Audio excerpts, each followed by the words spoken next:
Nose Basketball, Marlo Nose Boxing. Back to y'all again with Run It Up Sports. My boy Jeremy the Gent in the building. What's good? What's good? With another one, man. Back at y'all with another one, man. Today, man, I gotta start off with the fight that just happened, man. Alexander Usyk versus Daniel Dubois. Everybody's in an uproar right now saying Daniel Dubois got robbed, which I completely disagree. Everybody's just under the assumption that Alexander Usyk wouldn't have got up from that body shot. Of course, Daniel Dubois did drop him with a body shot that the referee called a low blow, which was not a low blow. And Usyk did milk that break that he got. But I believe Usyk would have got up, man. I believe he would have got up, and he got up after the referee said time in or whatever, and he got the knockout. He got the knockout later on in the fight. So I mean, Usyk is still the champion.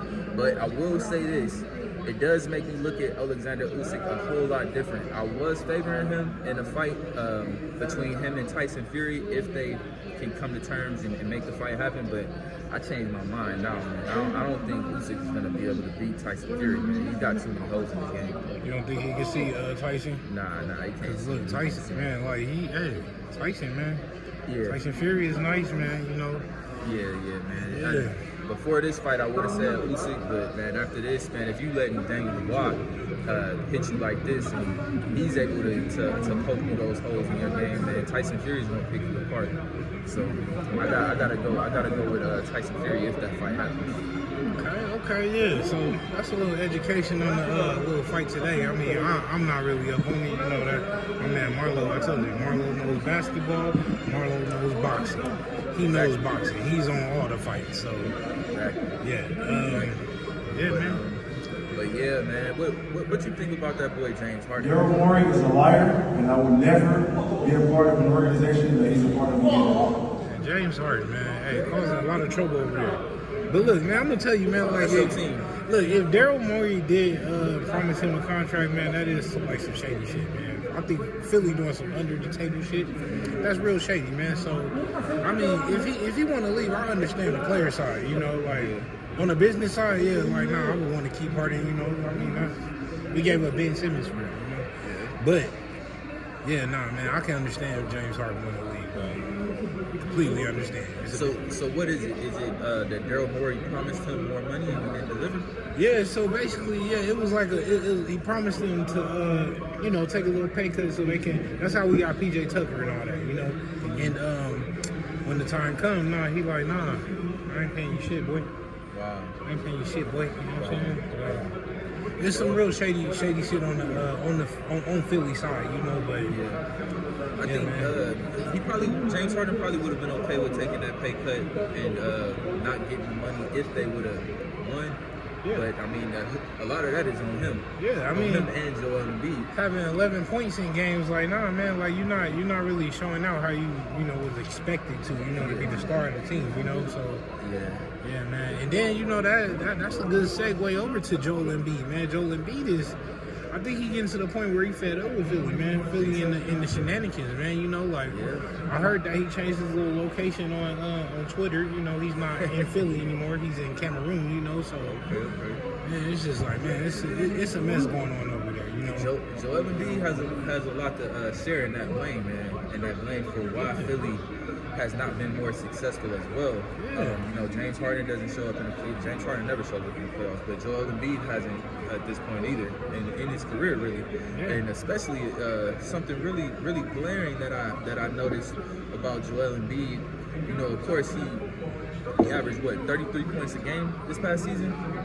And somewhere in that vicinity. But in the playoffs, he only averaged 23 points a game. Ooh, 10-point difference. A 10-point drop-off in the playoffs. So that's terrible. That's terrible, man. Yeah, that's terrible. So he should share a lot of that blame, man.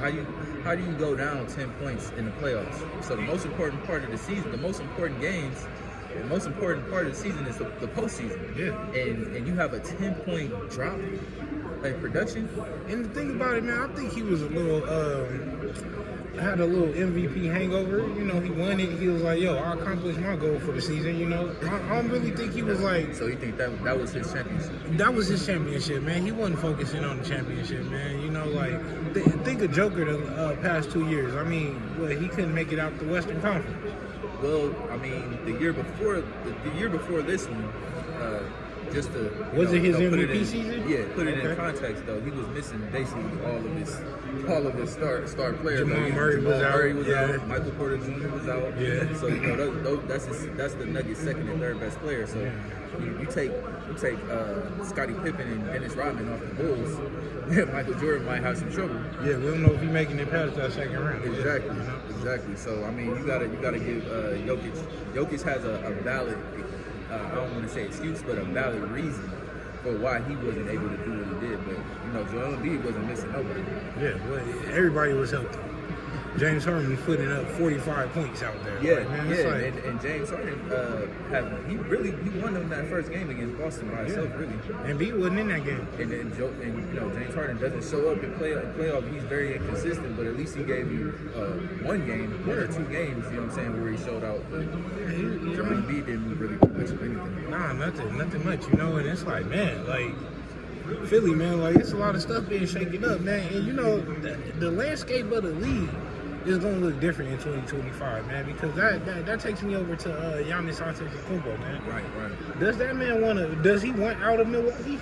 I don't know, man. That's what it sounded like, man. He's saying he don't want to sign a contract until they show him that they're committed to whatever. Like, Giannis need to slow his roll, man.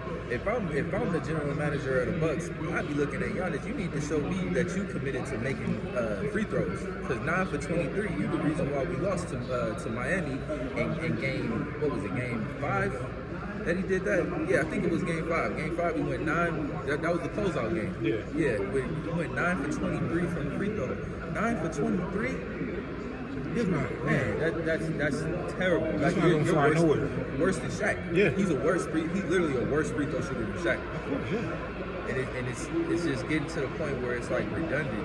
And you know, Giannis is still my favorite player, but I just see too many holes, man. It just don't seem like he's really working on it, man. Hey, but look, don't this situation sound real similar to the Dame situation, though?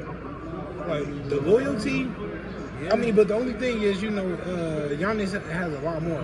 He accomplished a lot more with Milwaukee. He won a championship, MVP, back-to-back MVP, defensive player. Giannis has a very strong resume. Yeah. Damian Lillard doesn't really have much of a resume at all. Honestly, nothing close to that, you know. Yeah, but I mean, it's a similar situation, you know. Yeah, I said this a few weeks back. I believe Damian Lillard is the most fraudulent top 75 player that there is. I don't know how he made that list. We can replace him. We can replace him with Dwight. Yeah. I don't see how Dwight and I was looking at comparing both of their resumes, and it's just something not adding up. Like, how do you put him on the list but not Dwight Howard? Yeah, man, it's a lot of players on there. Like, some of those older players that they rank top 25, man, like, we got to go back and check out stats and see who they was playing against. Yeah, I guess the way they do it, when they move forward, they don't want to take nobody off the list. But I think they should change that also. So, you know, the best players, the top 75 players, it changes. Like, so you got to take some of those guys out and put some of the new guys in if the new guys' resume is better. Yeah, if that resume looking good, man, you need them in there, you know, because it's a lot of people that got robbed out that top 20, top 75, you know. You can't have Gail Goodrich should not be on the list, but Klay Thompson on the list. Klay not on the list? Klay not on the list. I thought Klay was on the list. Klay not on the list. Another player that I thought should have been on there was T-Mac. Trace McGrady not on the list. T-Mac not on there. I forgot. Man, that's wow. Yeah, that top 75 is fried, man. But you know for sure because we are talking, they definitely gonna make the top 100. But it's like, damn, man. They should have made it this time. Yeah. Damian Lillard definitely should not be on the list. Yeah, let's take Dame off. Dame should not be on the list. Cause like, when was he ever top? Would you ever put him in the top 5? Like, He was never a top 5. Think about from 2012 till now. Yeah. Like, will he ever be in the top 5 in point guard? He's never been in the top 5. I don't think he's ever made first team All NBA. He's never made first team All NBA. Never won. He never led the league in scoring. He never led the league in any statistical category. I don't understand that though. I just don't understand why he's on this. It's because he a Walmart version of Curry, and that's why everybody likes him. You know what I'm saying? He great value Curry. Everybody likes that, you know. So the bootleg version. Yeah, you know the bootleg man. Yo, I got Curry on bootleg. Yeah, you know he doing the same thing Curry doing. Honestly, I mean, obviously, far less efficient. Yeah, far less efficient, and that's what the NBA leaning towards. Like that's what they like right now, you know. So, like Trae Young, you know, like he trying to do the same thing, you know. But as far as everybody's trying to. I guess. But I don't know, man. I don't know. They need to redo that list because it's wrong. Yeah, that list is tripping, man. I'm telling you, you know. Man, with that being said, man, you got anything else to cover? Man, 2 weeks until football season starts, man. I know you're gonna be hitting us with all the picks and all that stuff right there. Hey, I'm racking up my brain right now. I'm looking at teams. I'm trying to put it all together. So I'm trying to be accurate when I come out here, man. I don't want y'all in the comments talking about me, talking about this fool don't know what he's talking about because I know what I'm talking about. And before, you know what I'm saying, don't try to wrap it up and you trying to let yourself off the hook, huh? You trying to let yourself off the hook, huh? You know what time it is, right? Man, what time is it, man?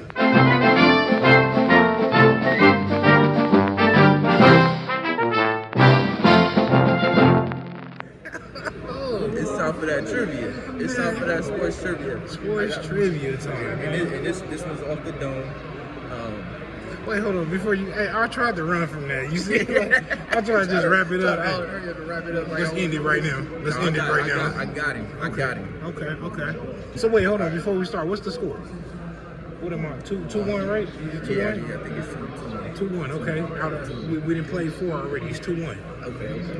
All right. Most points ever scored in the NBA playoff game. Is it MJ with 63 against the Celtics? Okay. You got it. I gotta give you a props on that. I ain't expect you to get that. Hey, MJ, Celtics, 63 points. And a hard-fought victory for the Boston Celtics to take a 2-0 lead over Chicago in their best of 5. Our Miller Lite most valuable player of the game is Michael Jordan, with an all-time record 63 points in a single playoff game. Yeah, he holds that record. Mm-hmm. Yeah. Yup. Hey, even with this high score, ain't nobody beat it yet. Young Mike. Early 80s. Mm-hmm. But look, wait, hold on. Did they take an L in that game?